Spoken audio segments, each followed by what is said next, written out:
Hi everyone, my name is Amosu Doniel, and today we'll be discussing blog. And before we start building a blog, because that's where we're actually going to, I'll brief us about what blog is and also see the differences between a blog and a website. So, what is a blog? According to Google, a blog is a regular updated website or a web page, typically one run by an individual or a small group that is written in an informal or conversational style. And this blog has to be hosted online. It has to be on the internet. So that's what a blog is. And also blogging is just the art of writing, adding photography and other media which you self-publish online. That is the art of blogging. And that being said, we have few differences between a blog and a website. So there are just slim differences between a blog and a website, because a blog is updated frequently, while the website is a kind of evergreen content that doesn't get updated or changed, except maybe the admin decides to modify it. But then the blog allows for reader and user engagement. So the users or the readers of that particular blog, they can engage with content on the blog, and they can also contribute. But while on a website, it's just a one-way communication.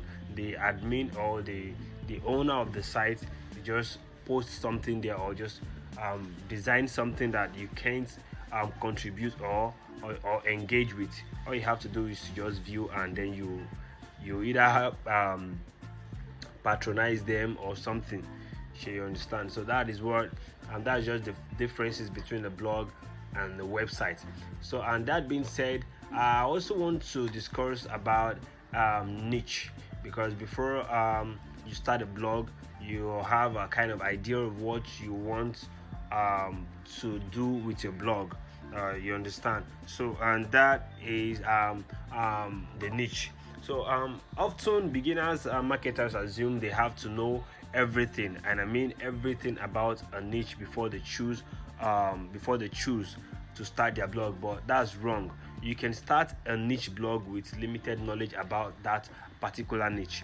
As you start researching, developing and creating blog posts and videos, your niche knowledge increases. So it's not a kind of you have to be an alpha and omega of a particular niche before you start. No. It doesn't work that way. You can develop yourself as time goes on. So your business you don't have to learn everything about the niche. And also you learn things by researching actually. So when you research about a particular niche and you develop your skill in it, so you become a guru in that niche. So, and also I always advise beginners to always narrow down their niche. You don't have to make it broad, because the problem we have as beginners is that the broader your niche, the broader your audience, and this makes it impossible for you to know what they want, and it makes it impossible to get traffic, leads and sale. So the solution to this is by finding a very specific niche, a micro niche. You can target the correct audience with relevant content and promotions. When they arrive at your site, at your blog rather, their intent will be clear, and you can deliver more value to them. So I will show you how you can. Let me just explain how you can narrow down this your niche. For instance, a person that wants to not marriage now, a person that use the relationship niche. The relationship niche in the sense that it is kind of a broad niche, because under the relationship you can have marriage, you can have dating, you can have getting a partner, you can have a lot of different sub niche on the relationship. So, and I said something about narrowing down your niche. When you want to go into the relationship niche, and we have sub niche like marriage, dating tips, we have getting partner back, rather, like the three sub niches.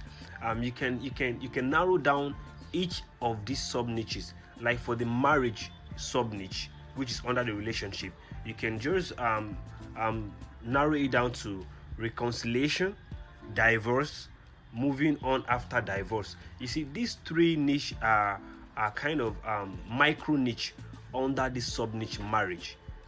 You understand? These three niche I mentioned, this reconciliation, divorce, moving on after divorce, is under the sub niche marriage.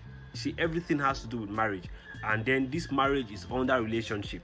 So you can also go for the sub niche dating tips, and then you can narrow down into a microchip, which is in your 30s, dating tips in your 30s, and dating tips for seniors, dating tips as an elite single. You see, these three are also like micro niche.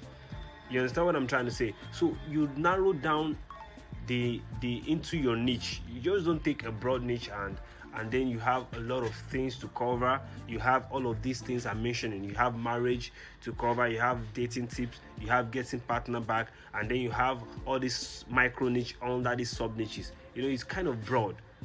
So but then I prefer you just take a micro niche, and then you research more on that micro niche. If you take divorce as your niche, now you can be the alpha and omega of that niche in few years, because then you have to research more about divorce. Now you don't need to start researching about marriage or reconciliation. Everything has to be divorce, solution to divorce, all those stuff, moving on after divorce, and all this kind of stuff. Then you become a guru, and then you start getting organic traffic from Google and from other search engines, and then you start ranking high and making a lot of money. Even if you have to monetize your blog, you have affiliate companies that are also employing affiliate marketers for topics on divorce, on divorce rather, divorce, anyhow you call it. So that's what I'm trying to say. You just narrow down your niche, and if you can do this and get it once, then you can start your blog. That is what I'm trying to say. You can start your blog and you become successful in the field. So all that being said, we can now dive into building up our blog. So I have to go to my screen now and start showing you every step you need to start a successful blog.